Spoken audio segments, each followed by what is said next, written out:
How does weight gain or weight or weight loss, loss or near weight weight loss loss, exactly significant weight loss. affect your sex life, and how do you talk about it? Did you push record?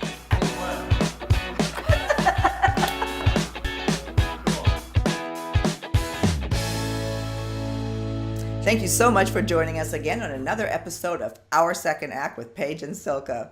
For your second act of life. Hi, Silka. Hi, Paige. We have a interesting show today. Yes, we do. We need to give a little background on our Yes. topic today. We were preparing for a series of videos that will be upcoming on weight loss. You know, this is the time of year, New Year's is around the corner, New Year, New You. And we're also preparing for a very interesting, we think interesting series on sexual health. There's some great stuff coming down the road. This episode, you brought up the topic, is sort of combines the two. And that is, how does weight gain Or affect, weight loss. or weight loss, or Near weight weight loss, loss. exactly, Significant weight loss. affect your sex life? And how do you talk about it? Because this goes on a lot.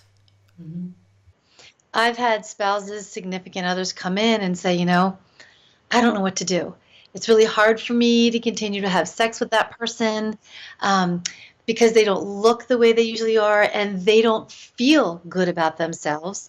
And all I want to do is get close with them and be intimate.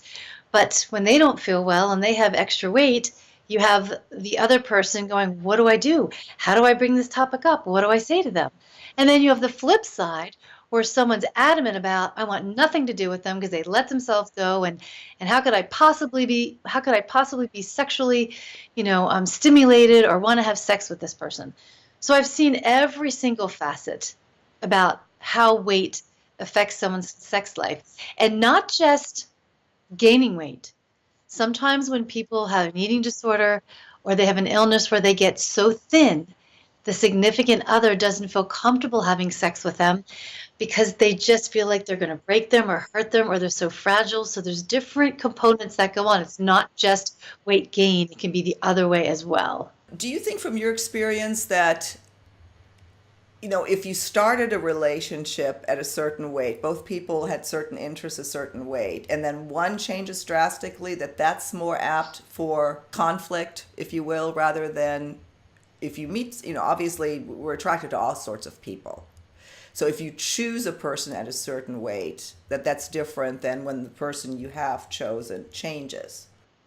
I've seen it all. I've seen that happen and it be devastating to a marriage. I've seen that happen and it doesn't change a marriage. I mean, it really is, how do you love the other person? And that's what I bring up, with my clients and patients. And you and I spoke about this. We live in a society where everything is how you look on the outside, including weight, right? So we still have not yet learned to perfect, and we never will in human form, how to clear through the weight issues, whether lots of weight or little weight, and love somebody just soul to soul. And that includes sexually as well. So it's really hard in human form to get past some of those things, but that's why having a conversation about it and communicating about it in an authentic, real way is really, really important. Because most people won't say anything, and then the relationship goes like this. And then it's too late to do anything about it. I guess the reason we're bringing this up because it's so hard to talk about, and how do you bring that up? I mean, it's really a tough topic. And it goes back to, what type of a relationship are you already in? Are you already having open, honest communication with your partner? Because if you're not, that's a hard place to start to learn to have open communication. That's why it's so important that you find verbiage to speak to someone and let them know, yes, I do love you, yet this piece is getting in the way. Can we talk about this?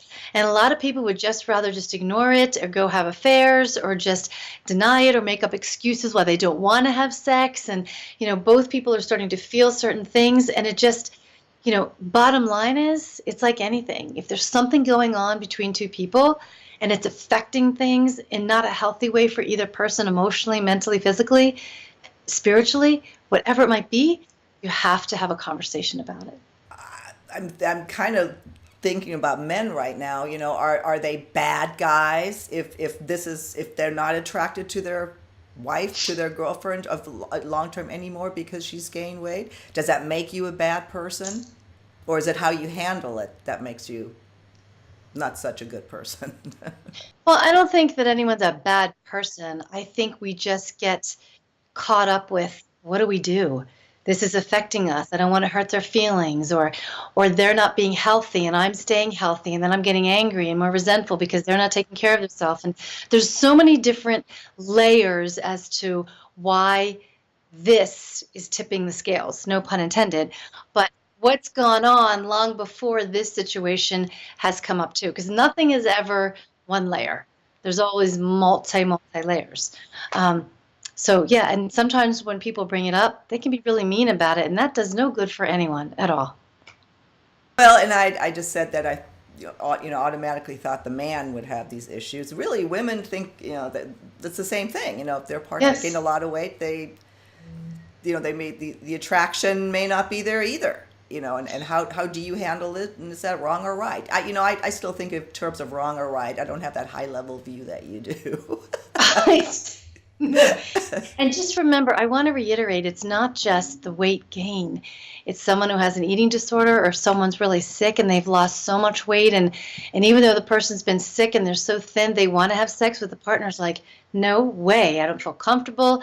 It doesn't feel sexual to me. It feels like there's so many different reasons that go on behind sex and weight. And it's not just gaining the weight.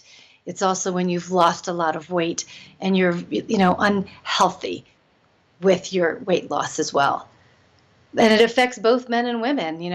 Both sides struggle with this issue when it comes up. And let's face it, as we get older, our bodies change, gravity takes hold, spare tires occur, like lots of different things happen. And you can be working as hard as you can on it, and you're still going to put a little bit of weight on as we get older. That's the reality. So I would challenge our followers out there to begin to look at their significant other in a couple ways. If there's an issue there with sex and weight, begin to have the conversation. And at the same time, I challenge you to begin to look at someone past the weight issue, whatever that might be, and learning to love them from a soulful place. And I know some people might be out there going, oh God, that's horseshit, Paige. Come on, I just want to have sex. That's fine too. You can be that too. I'm just giving you different options. If you really love somebody and you're in love with somebody, it's all about how do we grow deeper from a love standpoint, and how do we grow deeper from a soulful standpoint, and how that comes together. There's no one recipe, there's no one perfect way, and it's always going to be a challenge. One of the things that I was encouraged by in some of the blogs I read was, and I think you've mentioned that too, that a lot of men don't care.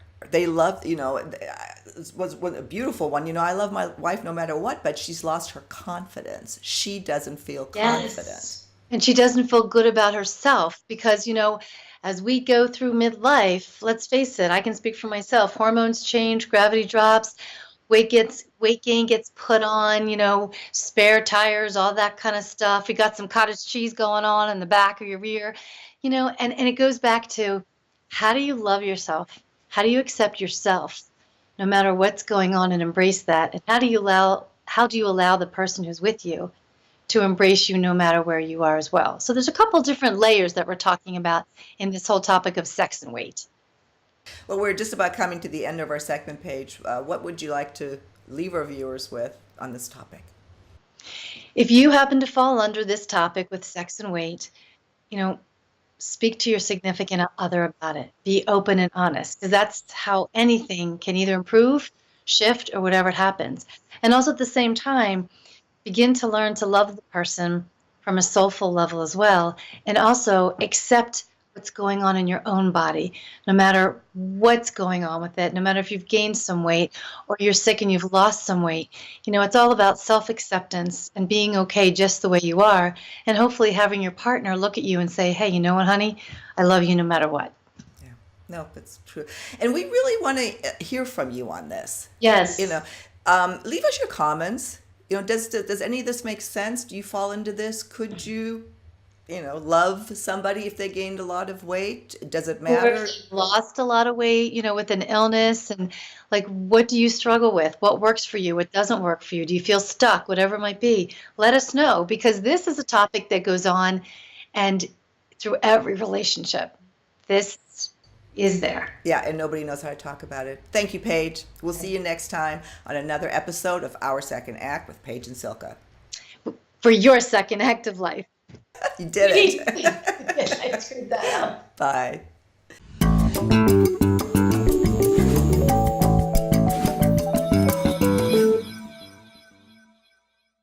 Thanks so much for joining us today. If you haven't already done so, please just take one quick second and subscribe to our channel. Button's right over here.